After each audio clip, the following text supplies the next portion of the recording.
Para pekerja yang bertugas di kawasan Pertamina Pelaju dibuat heboh dikarenakan ditemukannya sesosok mayat di kilang Pertamina RU3 Pelaju. Terkait hal ini, Humas Pertamina RU3, Robi Herpindo, yang menemui awak media mengatakan, penemuan mayat benar adanya dan jajaran kepolisian tengah mengambil jasad yang berinisial SH.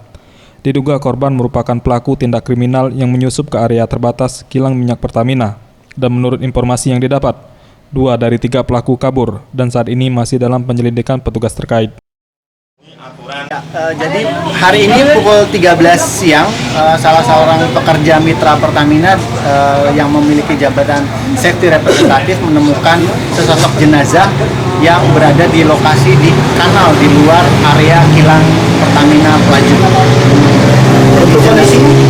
Kondisinya ketika ditemukan jenazah sudah dalam kondisi menggembung, kemudian menggunakan pakaian kaos dan celana pendek. Bang, itu pegawai atau orang lain? Iya, Itu pegawai atau orang lain? Identitasnya, Bang? Kami bisa pastikan bahwa jenazah bukan pekerja Pertamina maupun bukan pekerja dari mitra Pertamina.